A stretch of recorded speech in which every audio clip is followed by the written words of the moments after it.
Hey, everybody. This isn't really so much a movie review as it is a movie commentary, a social commentary, which was triggered by my viewing of a certain movie. The movie is Dark Water. It was released in 2019. The reason why I think it got recommended to me was because I had watched the movie Safe, and it's the same director, Todd Haynes, who, as I say in another video, he's somebody who certain movies of his I think are really really great, and others I just violently detest. But he's got talent, and he's not typically someone who would make a movie like Blackwater. What do I mean by that? Blackwater is a very, in some ways, very by the numbers, cliched story. It's a story that you see played out in a lot of movies, and just I'm thinking mostly of movies, but I think probably in fiction generally, this is just a story you hear a lot, and a lot of times it's based on true stories. And the story is so I'm not saying it's phony because it's cliched, but I am saying it it gives rise to certain very formulaic and also very somewhat manipulative, that which is more difficult for me, more problematic for me, is the manipulative stuff. I really don't like to be manipulated or to feel manipulated by a movie. So, what I'm the kind of movie that I'm referring to is the sort of movie where some corporation or some powerful group has committed fraud or malfeasance, or has done some people some grave injustice, and has gotten away with it, and all the power is on their side, but uh, but then somebody, an unlikely person, a in this case a lawyer, who's working for a corporate defense firm, decides to take the side of the underdog. Um, in this case, because it relates to his own past, to things that are happening in the town that he's actually from, the sort of background that he it's we're given to understand ran away from to find success. But now he's going to go back to his roots and fight for the little guy, and certain people will turn on him, but certain people will have his back, and so forth and so on. You know the story.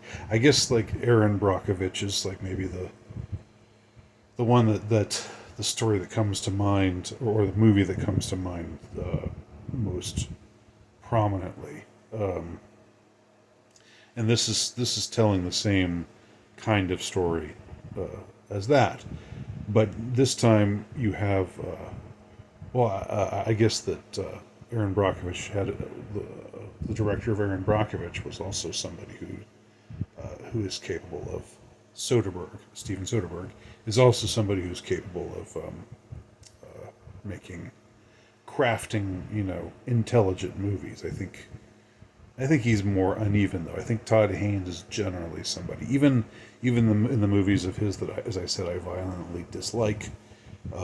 There's a skill there. There's a desire to resist the easy, or the cliched, the hackneyed. But here he's making this movie that is very formulaic, um, in all the ways that I've described.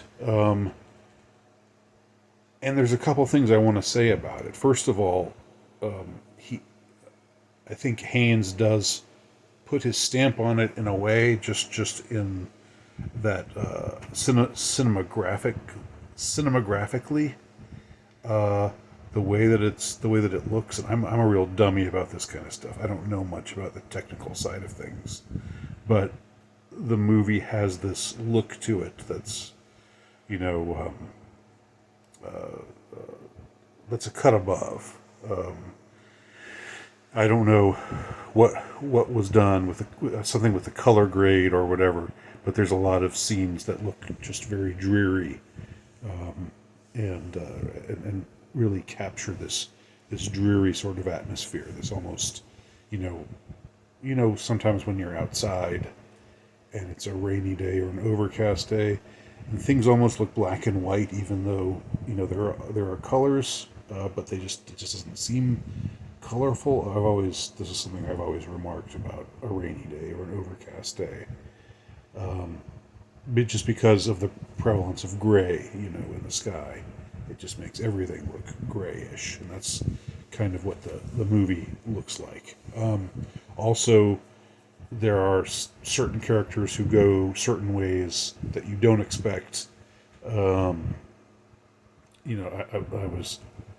I was happy to see, a certain character who we sort of thought would be villainous in the way that he's depicted at first, and then we see that he kind of becomes, or we see that he's actually a good guy, but then it takes another twist, and then another character who had been going in a certain direction, then veers back in another direction. So it avoids the common, like the stuff that I really hate. Well, not all the stuff that I hate, not all the manipulative stuff, but it avoids, I guess, the worst of it, or the most commonly seen of that kind of stuff. But here's the thing about the movie, and this is where I get, I leave the realm of art, or looking at the movie as art, and think about the movie as an artifact of the culture.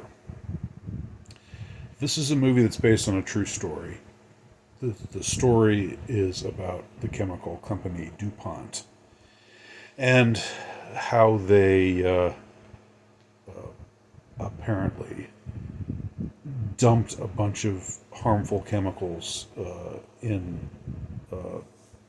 someone's land in this poor community in West Virginia, and made a lot of people sick, and just caused a lot of damage to, not only to people, but to people's livelihood, to their livestock, to the environment generally. And so it's a situation where this company is really egregiously in the wrong, and they know that they're in the wrong. They must know, but they skated by. They got away with it for a really long time because they're very powerful. So here's the thing. Exchange DuPont for Fize, right? You see where I'm going? You see where I'm going with this? Why can't have things really changed that much in 5 years since this movie was made, or since this movie was released in 2019? Have things really changed that much that now an extremely powerful company that has done enormous harm to a great many people, has poisoned a lot of people, has compromised the health of a lot of people, has, I think it can be said, killed a lot of people.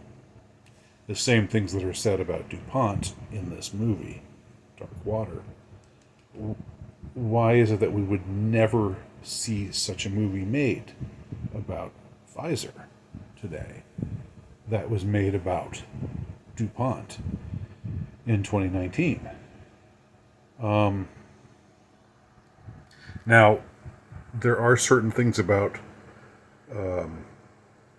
this about Dark Water that I will give some credit for, in that the victims are all poor whites, from Appalachia, and these are the sorts of people that Hollywood, or the cultural elite types commonly just hate and want us to spit on, and want us to despise, because they're conservative, they're church going, they're Trump voters, and so forth.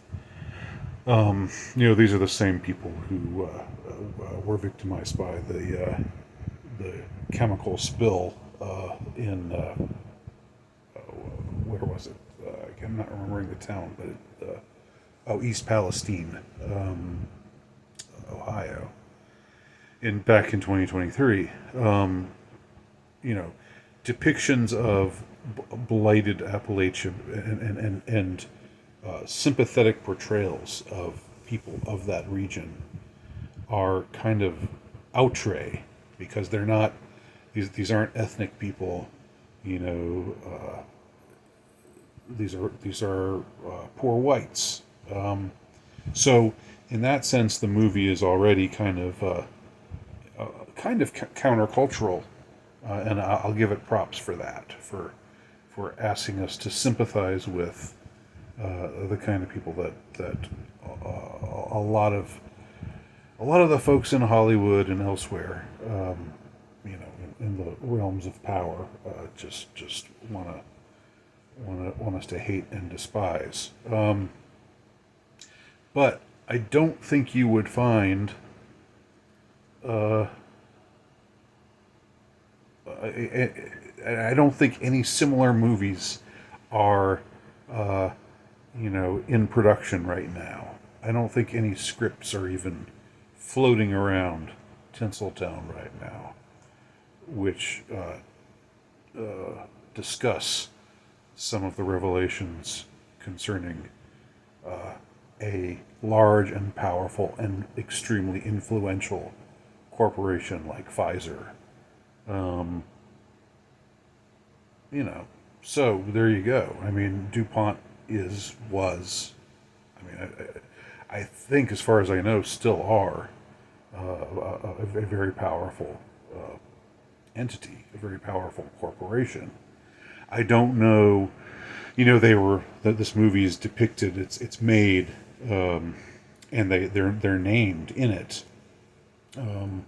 So they must have agreed to the making of this movie, and seen it as sort of a way of doing PR by admitting their error or something like that. I don't know. But it's okay to portray corporate malfeasance and corporate carelessness, corporate evil, let's just say, when it comes to a company like DuPont, but not when it comes to a company like Fize. Thoughtful face emoji.